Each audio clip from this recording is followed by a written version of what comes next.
वो कहते हैं ना, मकान मिले ना मिले पर पता मिल जाना चाहिए। मकान मिले ना मिले पर पता, जम के बोलो जरा, मिल जाना चाहिए। और भगवान मिले ना मिले पर शिव कथा मिल जाना चाहिए, क्योंकि उसको पाने का एक बिंदु है शिव महापुराण की कथा। शिव महापुराण की कथा के माध्यम से हम किस तरह से दीपावली मना सकें, किस तरह से हम पर्व मना सकें, किस तरह से हम भगवान को रिझा सकें, किस तरह से हम लक्ष्मी को अपने दरवाजे तक, अपने द्वार तक, अपने घर तक बुला सकें। हमारा परिश्रम, हम पूजन तो करते हैं। भारत की भूमि पर रहने वाला ही नहीं, विदेश में रहने वाला भी सनातनी लक्ष्मी पूजन करता है। भारत की भूमि पर ही नहीं, संपूर्ण विश्व में रहने वाला, सनातन धर्म को मानने वाला शंकर की आराधना करता। पर उसके जीवन में लक्ष्मी कैसे प्राप्त हो? करता तो वो जिंदगी भर आ रहा है, लगातार कई वर्षों से पूजन कर रहा है, पर वही हर दीपावली पर पूजन करता है। उसके बाद भी उसको कहीं ना कहीं लोन उठाना पड़ता है, हाथ जोड़ना पड़ते हैं, किसी के आगे जाकर बोलना पड़ता है, तब कहीं थोड़ा सा रुपया उसके पास में एकत्रित होता है। उसका खुद का क्यों नहीं है? स्वयं का क्यों नहीं? एक शिव महापुराण के अंतर्गत एक बड़ा सुंदर संवाद स्कंद पुराण के अंतर्गत आता है, कार्तिक महत्तम में। एक ब्राह्मण पति पत्नी दोनों बड़े बुजुर्ग थे, बहुत बुजुर्ग। 6 लड़कियां थी उनकी।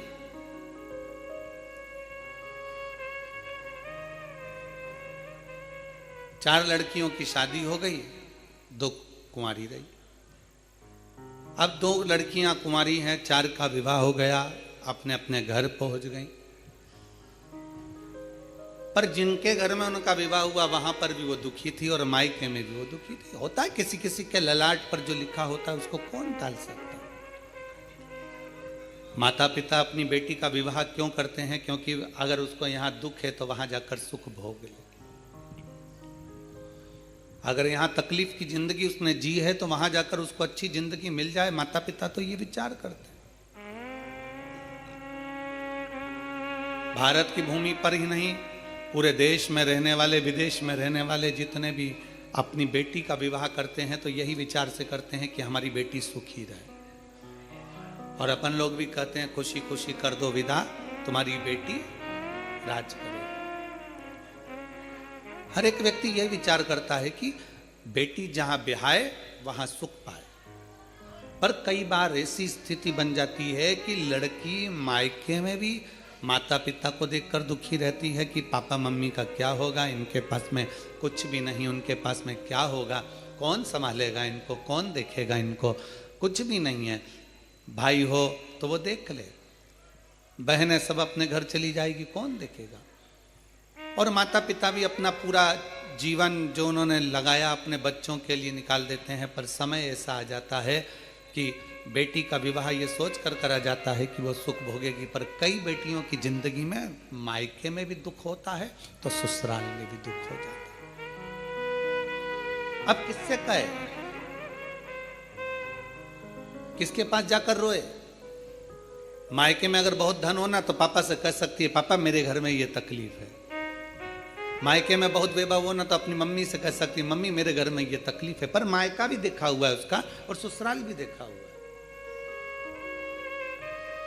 मायके में भी तकलीफ है और ससुराल में भी। अब किससे कहने जाएगी, किसको कहेगी वो, किससे प्रार्थना करेगी वो? तो शिव महापुराण की कथा कहती है, स्कंद पुराण कहता है कि ब्राह्मण ब्राह्मणी बुजुर्ग हैं, उनकी 6 लड़कियां हैं, 4 लड़कियों का विवाह हो गया, पर वो चारों भी सुखी नहीं है। अब किसके पास जाए? माता पिता तो शंकर के मंदिर के बाहर बैठकर थोड़ी सी भिक्षा मांग लेते हैं, भिक्षा में आटा चावल मिल जाता है, थोड़ी सेवा कर लेते हैं भगवान की, और उस आटा चावल को जो मिलता है, तो ब्राह्मण भी इतने विचित्र हैं वो पति पत्नी कि जो भिक्षा में मिलता है शंकर जी के मंदिर में शाम को पहुंचते हैं प्रदोष काल में, और प्रदोष काल में शिव जी के मंदिर में पहुंचकर उस भिक्षा के हिस्से कर देते हैं, और हिस्से भी करते हैं तो 5 हिस्से।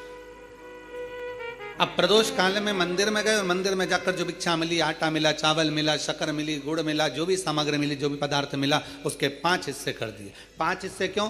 एक शंकर भगवान को दे देते हैं, दूसरा वो पीपल के वृक्ष के नीचे जाते थे तो एक हिस्सा पीपल का निकाल देते हैं, दूसरा वो आंवले के वृक्ष के नीचे जाते हैं तो एक हिस्सा आंवले का निकाल देते हैं, और तीसरा चौथा हिस्सा वो ले जाकर बेलपत्री के वृक्ष का निकाल देते हैं, और 5वां हिस्सा स्वयं का रख लेते हैं। 3 वृक्ष का हिस्सा हो गया, एक शंकर जी का हिस्सा हो गया, और 5वां हिस्सा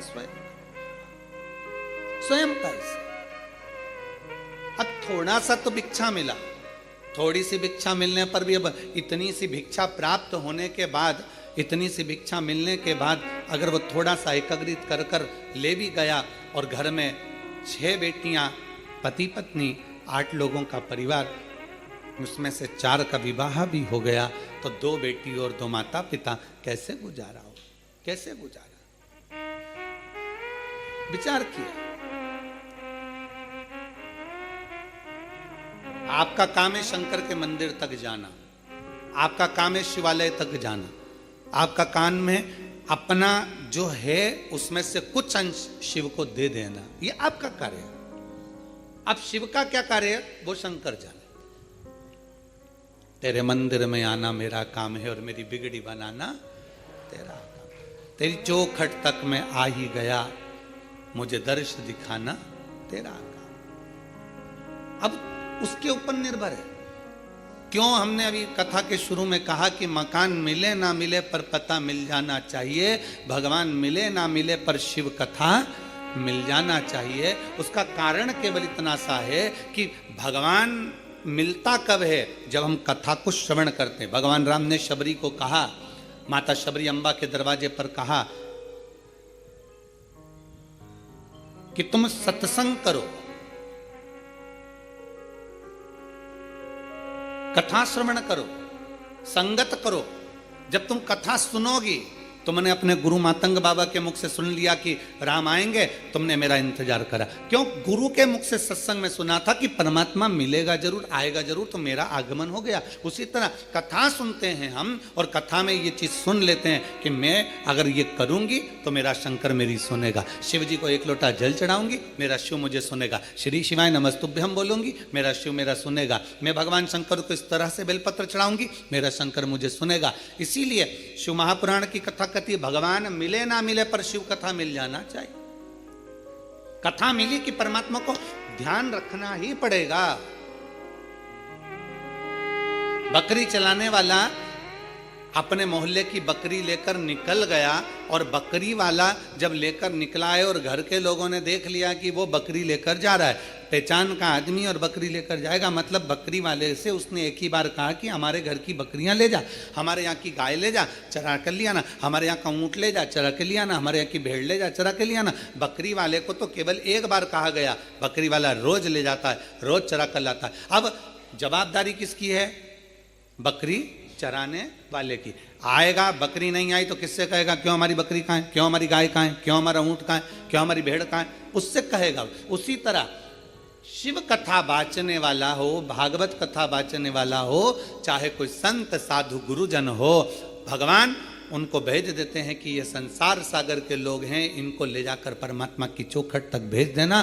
बस तू अगर इनको यहाँ तक लेकर आ गया, फिर आगे की जवाबदारी वो शंकर की है, फिर ओघड़दानी की है, उसके ऊपर निर्भर करता, फिर उसके ऊपर आश्रित हो जाते हैं।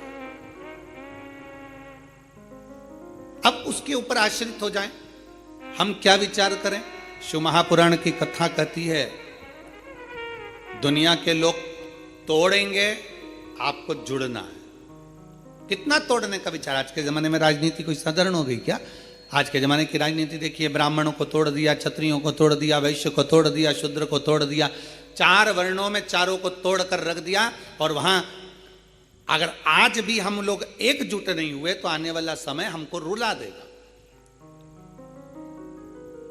आपकी जेब में 100 का नोट है? अरे बोलो तो जम के, चलो ठीक है। 100 रुपए के 4 हिस्से करो, कितने कितने हो गए? जम के बोलो, 25-25। ठीक है। अब 100 के नोट के 4 हिस्से कितने हुए? 25-25। अब निकालो नोट और उसको 4 हिस्से में फाड़ दो, और एक हिस्सा 25 में चला कर बताओ, चलेगा? दूसरा हिस्सा 25 में चलेगा? नहीं। तीसरा चलेगा? चौथा चलेगा? नहीं। पर वही 100 का नोट वापिस सेलो टेप लगाकर जोड़ दो तो वो 100 की 100 में ही चलेगा, वो 100 की 100 में ही चलेगा। 4 टुकड़े हमारे सनातनियों के, हमारे हिंदू भाई बहनों के, ये 4 टुकड़े कर दिए, ब्राह्मण, क्षत्रिय, वैश्य और शूद्र। अब सोचा कि इनको तोड़ दो और तोड़ के चला लो, तो तुमने तोड़ तो दिया पर ये चल नहीं पाएंगे। जब ये एक हो जाएंगे तो 100 के भाव में ऐसे निपटाएंगे कि आगे बढ़ते चले। एक हो, टुकड़े की मूलता नहीं है यहाँ। अगर टुकड़े टुकड़े हो गए तो कोई नहीं पूछने वाला। अगर हम एकजुट हो गए, एकजुट होकर अगर हमने अपनी जिंदगी जिए तो उसका एक आनंद हो जाए। एकजुटता में आनंद था।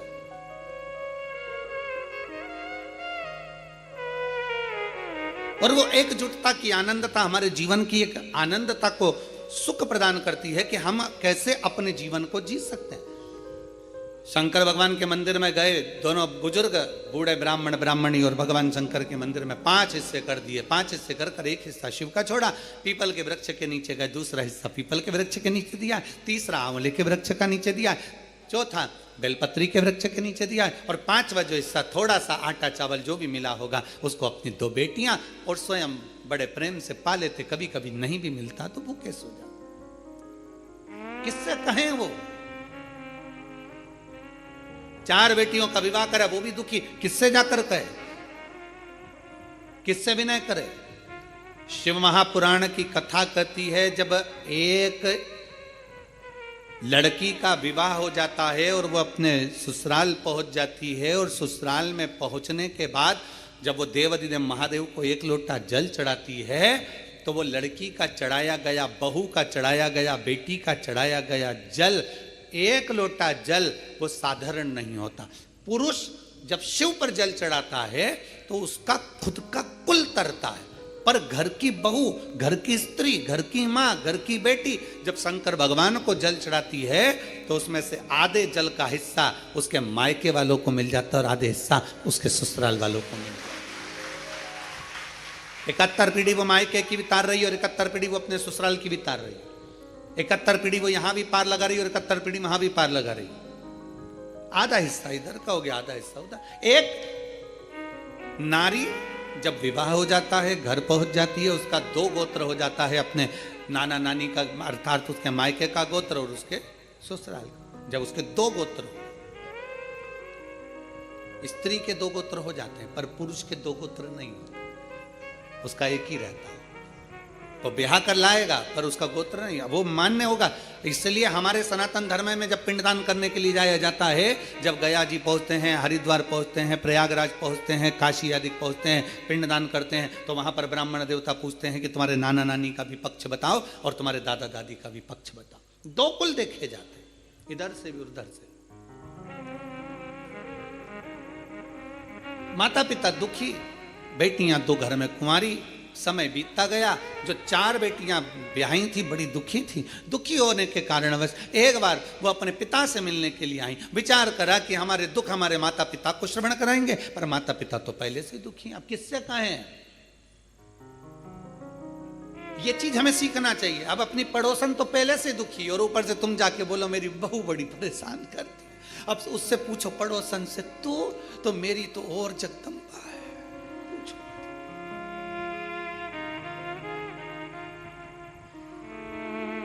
कोई तन दुखी, कोई मन दुखी, कोई धन बिन रहत उदास, तुलसी या संसार में सुखी राम का दास। इस संसार में केवल एक सुखी है, वो भगवान का जो दास है, परमात्मा की जो शरणागति ग्रहण करने वाला है, भगवान का जो भजन करने वाला है, बस वो सुखी है। दामोदर मास की कथा, कार्तिक मास की कथा कहती है, बेटियां दुखी होकर, उनको नहीं मालूम था कार्तिक का महीना था, दामोदर मास था, बेटियां आज अपने पिता के घर आ गई। पिता के घर आती और पिता के घर में बेटियों ने 4 बेटियां आकर निवास करने लगी। पिता की आंख में जले, मैं क्या दूं इनको? अभी तो मेरे पास में इनको देने के लिए भी कुछ नहीं है, मैं इनको क्या प्रदान करूं? कार्तिक का महीना, दामोदर मास, दोनों बुजुर्ग माता पिता ने स्नान करना प्रारंभ किया। कार्तिक का स्नान करते, शिव के मंदिर में जाकर सेवा करते, चाकरी करके दोनों पति पत्नी कुछ भिक्षा के लिए बैठ जाते। बैठते भिक्षा के लिए जो मिलता लेकर 5 हिस्से कर घर पहुंच जाते। अब 5वां हिस्सा होता भी इतना सा कि एक गासा मतलब एक कोरा रोटी का टुकड़ा या इतना सा चावल मुख में पहुंच जाए। अब 8 लोगों का परिवार और फिर कुछ प्राप्त हो जाए, बड़ा मुश्किल। आज बूढ़ी मां ने, बुजुर्ग ब्राह्मणी ने अपने पति से कहा, सुनो, 4 बेटियां घर में आई हैं और 2 बेटियां घर में हैं। मैं बेटियों का चेहरा देखकर लगता है कि बेटियों को तकलीफ बड़ी बहुत दुख। कहते हैं दुनिया में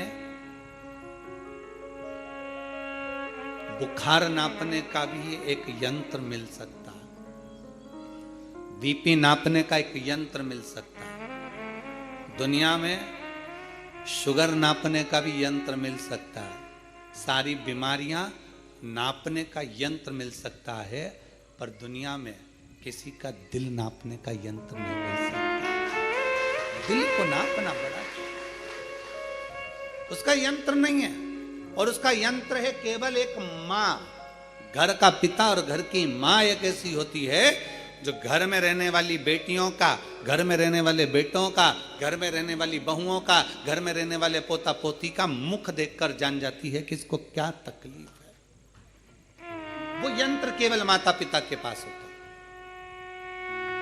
केवल एक मां और पिता के पास के सिवा कोई यंत्र किसी के पास नहीं हो सकता। और शास्त्र कथा, शिव महापुराण की कथा कहती है, 3रे नंबर पर आता है गुरु। वो यंत्र एक गुरु के पास भी होता है, पर माता पिता अपने बच्चे से कह देते हैं कि तुझे ये तकलीफ है, पर गुरु कभी नहीं कह सकता कि तुमको ये तकलीफ है। गुरु हमेशा यंत्र है, उसके पास में भी वो यंत्र होता है कि वो देख लेता है कि कितना दुखी है, पर गुरु नहीं कहता कि ये दुखी है। गुरु हमेशा कहता है मुस्कुराइए, खुश रहिए, सुखी रहिए। और मुस्कुराता हुआ गुरु अपने सामने से निकल कर चले जाए, देखता हुआ मुस्कुराता हुआ चले जाए, समझ लेना कि गुरु ने वो यंत्र से नाप लिया है और गुरु ने तुझे देकर कुछ भेज दिया है। वो गुरु है, नहीं देगा गुरु कुछ भी, कुछ नहीं देगा। तुम विचार करो, किसी गुरु के पास में करोड़ों का धन हो ना, तो गुरु जी के पास जाकर कहना, गुरु जी करोड़ों का धन हमको दे दो, ना देगा गुरु। गुरु कभी नहीं देगा। आप गुरु जी के पास जाकर कहना, गुरु जी तुम्हारे पास में इतना है, हमको थोड़ा बहुत दे दो, नहीं देगा गुरु, बिल्कुल नहीं देगा। क्यों? क्योंकि गुरु जानता है आज अगर मैंने इसको थोड़ा दे भी दिया ना, तो ये मेरे पास नहीं आएगा तो दूसरे के पास जाएगा और इसकी मांगने की आदत पड़ जाएगी। पर गुरु देता नहीं है, पर गुरु उसको निगाह से देखकर मुस्कुरा कर ऐसा वर देकर चले जाता है कि अब तुझे मांगना नहीं पड़ेगा, तू उससे प्राप्त खुद कर सकता। हम किसके दरवाजे पर जाएं? बुजुर्ग माता पिता ने विचार करा, बूढ़ा बूढ़ी ने विचार करा, हम करें तो करें क्या। विचार करते करते आंखों में जल भर गया। बेटियों का भरण पोषण कैसे करा जाएगा, बेटियों के लिए क्या करा जाएगा। दोनों पति पत्नी चले रोते रोते, नेत्रों में जल भरते हुए। पति ने कहा चिंता मत करा, 5वां हिस्सा लेकर जा रहे थे और सारे वृक्षों के नीचे हिस्सा देते हुए चले जा रहे थे। दामोदर मास था, कार्तिक का महीना था। आज पत्नी के मुख से निकल गया, थोड़ा सा घी आया हुआ है, एक काम करते हैं, 5 जगह इस घी का हिस्सा करना है, तो भगवान के मंदिर में दीप लगा देते हैं। पति ने कहा घी तो आया है पर कपास नहीं है। पत्नी ने अपने तन की साड़ी को फाड़ लिया, ब्राह्मणी ने तन की साड़ी को फाड़ कर बाती बनाकर एक शंकर जी के मंदिर में लगा दिया। दूसरी बाती उसने भगवान पीपल देव के नीचे लगा दिया, और तीसरी बाती उसने आंवले के वृक्ष के नीचे लगा दिया, और चौथी बाती उसने बेलपत्र के वृक्ष के नीचे लगा दिया। 4 बाती शिव महापुराण का स्कंद पुराण कहती है, ब्रह्म वैवर्त पुराण कहती है, हमारा शास्त्र कहता है, कुर्म पुराण कहती है, विष्णु पुराण कहती है कि पीपल का वृक्ष, बेलपत्री का वृक्ष और आंवले का वृक्ष, शास्त्र कहता है कार्तिक के महीने में इन 3 वृक्ष की जड़ में स्वर्ग स्वयं आकर निवास करता है। स्वर्ग स्वयं आकर निवास करता है। इन 3 वृक्ष की जड़ में स्वर्ग स्वयं आकर विराजमान करता है। और चौथे नंबर पर कहा गया कि जहां तुलसी का पौधा होता है, कार्तिक के महीने में तुलसी के पौधे की जड़ में गोलोक धाम आकर निवास करता है, स्वयं भगवान कृष्ण का धाम आकर निवास करता है। पति पत्नी विचार करते हुए साड़ी को फाड़ते, बत्ती बनाते, घी में डुबोते, दीप लगाते चलते जाए। जैसे ही शंकर के मंदिर में दीप लगाया, चिंता भगवान शंकर को हो गई। शिव जी ने इशारा करा पीपल देव को, जिसमें 52,000 ब्राह्मणों का वास होता है। पीपल देव को इशारा कर कर जैसे ही पहुंचे, पीपल के वृक्ष में से एक लड़की निकलकर बाहर आई, काका मुझे तेरे साथ चलना है। इतने में पत्नी पति से कहती है, अपने घर में 6 लड़कियां पहले से, कैसे लेकर जाएं इसको। पति कहता है, देख वो उसका कोई नहीं है, पीपल के पेड़ के नीचे बैठ के रो रही है, ले चल। पत्नी ने हाथ पकड़ा, आगे बढ़े, आंवले के वृक्ष के नीचे पहुंचे। जैसे आंवले के वृक्ष के नीचे पहुंचकर जैसे उन्हें दिया लगाया, और दीप जैसे लगाया, इसलिए लक्ष्मी का दीप कभी भी गोल बत्ती का नहीं होता, लक्ष्मी का दीप हमेशा लंबी बत्ती का होता, हमेशा लंबी बत्ती का होता। शिव महापुराण की कथा कहती है, बाती जो लगाई जाती है दीपावली पर लगाओ, चाहे आप धनतेरस पर लगाओ, चाहे आप रूप चौदस पर लगाओ, चाहे पड़वा पर लगाओ, चाहे दूज पर लगाओ, बाती हमेशा लंबी होना चाहिए। लंबी बाती, चाहे तेल की लगा रहे हो, चाहे घी की लगा रहे हो, भाव से।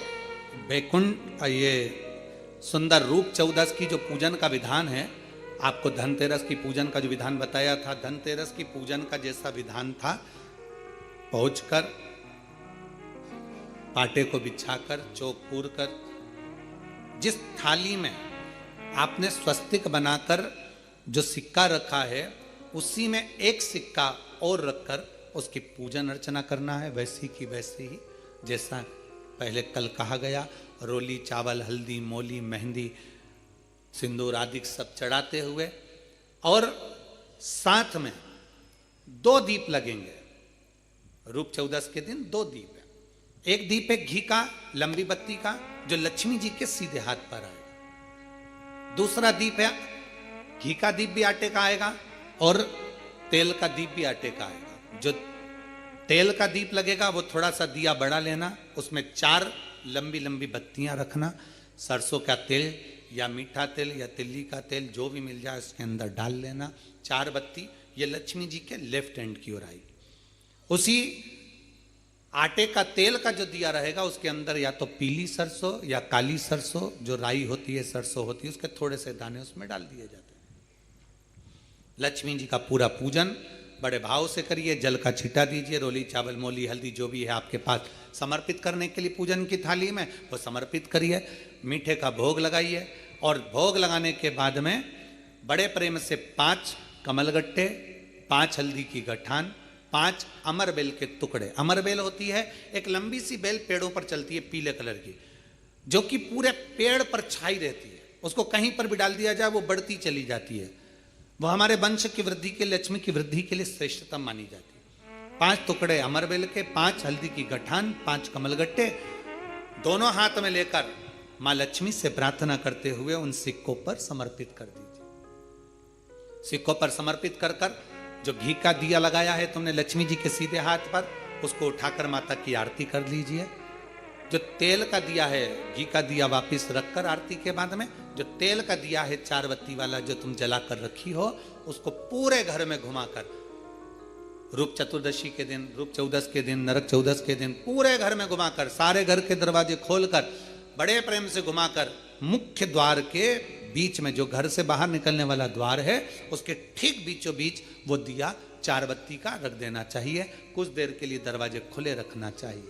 पूरे घर में माता लक्ष्मी का स्मरण करते हुए श्री शिवाय नमस्तुभ्यम बोलते हुए दिया रखकर जब वापिस आए, माता लक्ष्मी को झोली पसार कर प्रणाम कर कर कहें, माँ हमारे घर में निवास करो, आपका भंडार सदा भरा रहे, खाली ना हो। हे माँ, जैसे हम दामोदर मास की कथा का रसपान कर रहे हैं, कार्तिक मास की कथा को श्रवण कर रहे हैं, जैसे हमने कार्तिक के महत्व को जाना है और उस महत्व को जाना कि लक्ष्मी भगवान शिव की आज्ञा से जाती हैं, नारायण की आज्ञा से जाती हैं, उसी तरह आप हमारे घर में शिव और नारायण की आज्ञा से विराजमान होइए।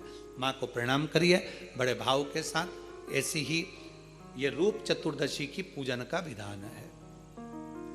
ये रूप चतुर्दशी की पूजन का विधान, जो थाली अपने धनतेरस के दिन रखी है उस थाली को आप रात्रि को हटा सकते हो, दूसरे दिन फिर वही थाली रखा जाती है। तीसरे दिन दीपावली का जो पर्व होगा, कल की कथा में आपको 2 बजे से 5 बजे तक जो कथा होगी कल की, आज की कथा तो 9 बजे से 10 बजे तक है, पर कल की कथा 2 बजे से 5 बजे तक होगी। 2 से 5 इसलिए रखी है क्योंकि उसमें 3 दिन की पूजन का विधान बताना है, एक दीपावली का, फिर पड़वा का, फिर दूज का। तो बड़े प्रेम से उस कथा को, कल की कथा को अपन 2 बजे से 5 बजे तक श्रवण करेंगे। भगवान को अपने हृदय की बात, अपने चित्त की बात, अपने मन की बात बाबा को प्रार्थना करते और हम तो निवेदन करेंगे, प्रयास करिए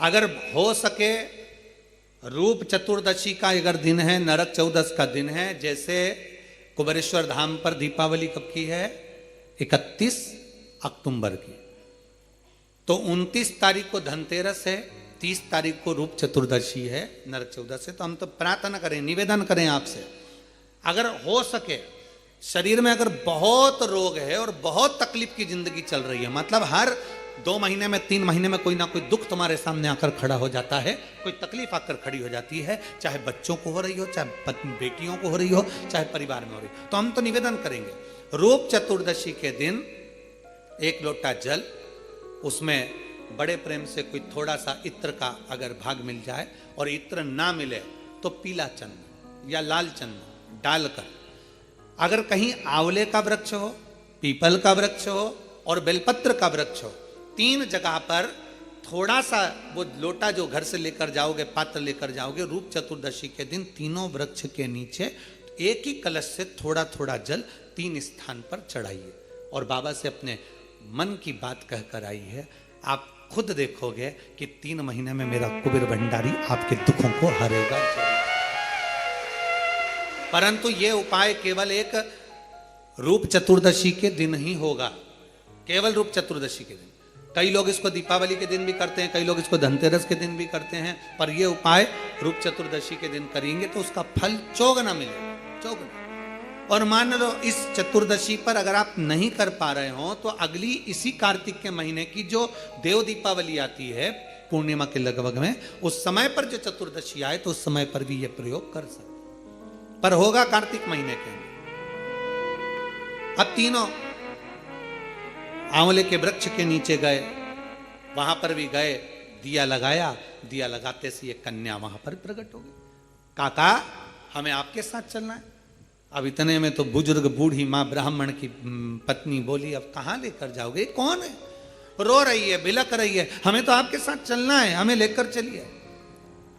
ब्राह्मण ने कहा अब ये रो रही है, कोई भी इसका नजर नहीं आ रहा है, इसको भी ले लो, लेकर चल दिया। ब्राह्मणी चिढ़कर बोली, घर में पहले से 6 बेटियां बैठी हैं, 2 और हो गई, कितनी हो गई, 8, और पति पत्नी 10। पति ने हाथ पकड़ाया पत्नी को, फिर आगे बढ़ गए, बढ़ते बढ़ते सीधे बेलपत्र के वृक्ष के नीचे पहुंच गए। अब तो बेलपत्र के वृक्ष के नीचे दिया लगाने ही वाले थे, इतनी देर में ब्राह्मण ने अपनी ब्राह्मणी से कहा, बिल्कुल मत लगा, बिल्कुल मत लगा, हो सकता है तू दिया लगाए और दीप लगाए और लड़की आ जाए, तो तू दीप मत लगा, दीप लगाए मत। बस ब्राह्मण और ब्राह्मणी दोनों बैठकर वहां पर दिए को ऐसे ही छोड़कर आगे बढ़ने लगे। इतने में ब्राह्मण की 6 ही लड़कियां घूमती घूमती अपने पिता और माता को ढूंढती ढूंढती आ गईं। बेलपत्री के वृक्ष के नीचे पहुंची, देखा दीप रखा हुआ है पर कोई जलाकर नहीं गया है। क्यों ना अपन इसको जला देते हैं, अपन इसको जला देते हैं। 6 बेटियों ने मिलकर उस दीप को प्रज्वलित कर दिया। जैसे ही दीप प्रज्वलित करा, एक लड़की वहां प्रकट हो गई और प्रकट होते से कहा, जीजी ओ जीजी, मेरे को तुम्हारे साथ चलना है, मेरा कोई नहीं है, मुझे लेकर चलो। अब तो 6 ही लड़कियों ने विचार करा, पिताजी इतना सा तो भात लेकर आते, उसमें एक एक गासा सबको मिल जाता। पिताजी थोड़ा सा भाग लेकर आते हैं, सबको इतना इतना सा मिल जाता है। और मालूम पड़े ये एक और बढ़ जाएगी तो 6 और 1 हम 7 हो जाएंगे। लड़कियों ने एक कहा कि देख भाई, हमारे पास में तो वैसे ही खाने का कुछ भी नहीं है। इतने में वो कन्या जो बेलपत्री के वृक्ष के नीचे से प्रकट हुई, उसने कहा, जी जी मुझे कुछ खाने को मत देना, मैं तुम्हारे सारे कपड़े भी धो दूंगी, बर्तन भी मांज दूंगी, तुम्हारा भोजन भी बना दूंगी, तुम जैसा बोलोगे मैं वैसा कर दूंगी। उसमें एक बहन बड़ी चतुर थी, एक बहन बड़ी चतुर थी। उसने विचार करा, चलो अच्छा है, घर का काम करेगी। अभी अपन सब मायके से भी आए हैं, फैलारा ज्यादा है, काम बहुत सारा है, करेगा कौन? माँ दुखी है, पिता दुखी है, तो यही करेगी। हाथ पकड़ा, ले गए। अब तो चलती चलती वो लड़की बोली, मेरे तो पांव दुख रहे हैं, मुझसे चलता नहीं बने। तो उसमें से एक चिल्ला के बोली कि तुझसे चलता नहीं बने तो तू आई क्यों? जा वापिस जा। नहीं, मेरे को तुम कंधे पर बिठा लो, मैं आराम से चली जाऊंगी। अब इनको क्या मालूम था, बताओ, हम तो अच्छे के लिए लेकर गए तो ऊपर से कंधे पे चढ़ गई। अब उसको कंधे पर बिठा लिया, उसने लहंगा इधर पीछे कर कर दोनों पांव लटका कर कंधे पे बैठ गई और चोटी पकड़ ली जीजी की। और चोटी पकड़ते पकड़ते बड़े प्रेम से जो पहुंची, आवाज लगाया, पिताजी पिताजी पिताजी। जो पिताजी बाहर आकर बोले, क्या हो गया बेटा? किसकी बेटी को लिया सिर पर बिठाकर, कंधे पर बिठाकर? अरे पिताजी, एक दिया रखा था बेलपत्री के वृक्ष के नीचे, हमने सोचा कौन रखकर चले गया, जला कर आ गया, जला कर। अब तो पिता को लगा, उन्होंने ब्राह्मणी को बुलाया, देख वो मैंने मना करा था दिया मत जला, और दिया जलाया और वो आई। अब ये देख, अंदर जाकर बेटियों ने देखा तो 2 तो पहले से बैठी थी, एक साथ में आ गई। कितने हो गए? सब मिला के 11। अब 11 की 11 एकत्रित हो गए। अब बेटियां बड़ी भूख से व्याकुल, अन्न का भाग नहीं, थोड़ा सा करें तो करें क्या करें। इतने में पीपल के वृक्ष के नीचे से जो बेटी निकली, आंवले के वृक्ष के नीचे से जो बेटी निकली, बेलपत्र के वृक्ष के नीचे से जो बेटी निकली, ब्राह्मण पिता ने और ब्राह्मणी ने दोनों ने मिलकर उन तीनों का नाम पावनी लक्ष्मी रख दिया। कौन सी लक्ष्मी? पावनी। पावनी का मतलब जानते हो? पावनी का मतलब होता मेहमान। कौन सी लक्ष्मी है?